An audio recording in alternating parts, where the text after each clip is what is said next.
You know what time it is. Me and my chair that has arthritis. This motherfucker rickety.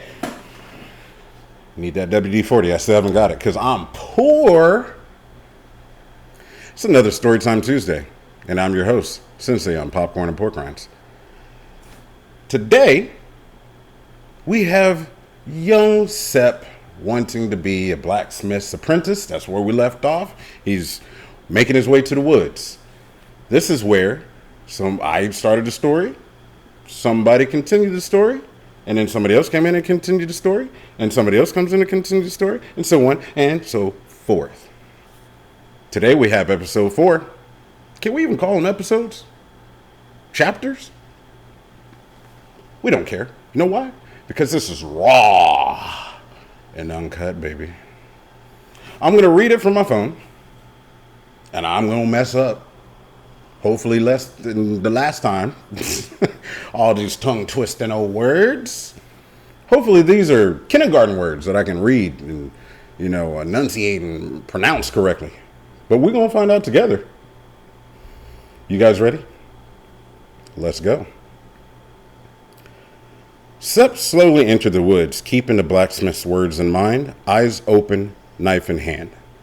As he entered the tree canvas woods, his eyes took a moment to adjust to the dimly lit path. With only small streams of light falling from the heavens, he had to be careful of his step. Sepp continued on the rough path of jagged rocks and fallen tree branches. After a 2 hours journey in the woods, he came to an area clean of debris, rounded out with a stone fire pit in the middle, and large tree branches lining the outer edge of the clear space. Sepp remembered this from his childhood stories that the nursemaids told. This is where the villagers came to call to their gods and feast. Long ago, before the woods were taken over by a terrible clan of beasts, who were said to rip the flesh of men from their bones. Sepp always thought this was just stories to tell to keep Frey from the woods. Now seeing this, it must be true.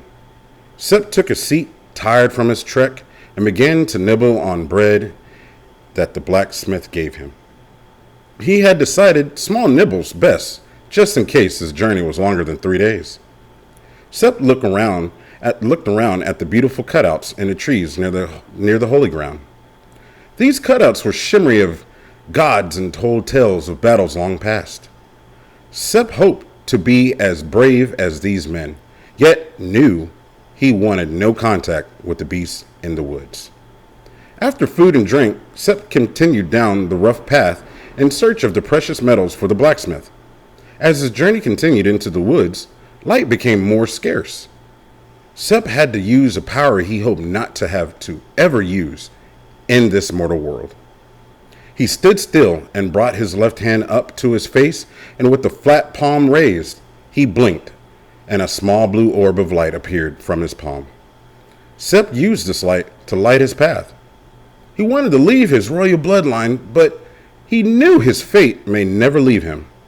As he lost himself in deep though he stumbled upon a branch falling into a cavern barrier in the earth's floor. Sepp's mind began to race. He imagined coming face to face with the beast that killed his parents. He could smell the beast's breath and sense the relentless urge to run. Images of his mother pain engulfed face flashed through his mind.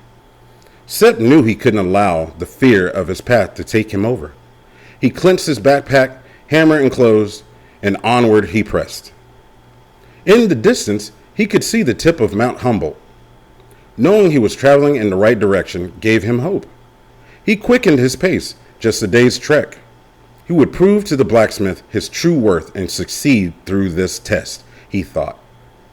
He would find another bull and defeat anything in his path, determined he was. The wandering forest had powers within itself. Sepp's mind was constantly racing.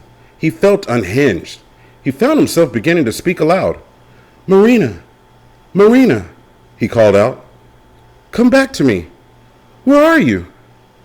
Marina was a neighbor elf from his childhood days. They used to play together in the field next to the old village. She was kidnapped long ago and forgotten by most. Sepp was hallucinating. He could feel her holding his hand. They began to run together, skipping through the forest as though he was a child again, simply playing in the field with his friend.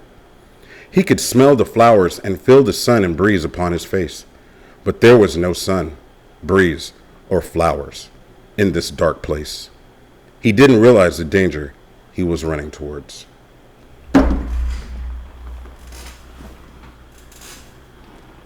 That was the submission of two different people. I didn't even alter it or nothing. I just said, I looked at both of the stories and I was like, baby, you get one, you put it together, and now you have one. That was actually fun for me. I enjoyed reading this. I'm enjoying it so much, I'm smacking my stuff around. Well, Sepp is now hallucinating in the woods. What's going to happen next? Please, like, subscribe, comment below. Did I mess up? Did you like it? You didn't like it? Submit your story to popcornandporkrinds@gmail.com. And I'll choose somebody and I'll read it here, raw and uncut. Thank you for tuning in to Storytime with Sensei on Popcorn and Pork Rinds. I'm out, baby.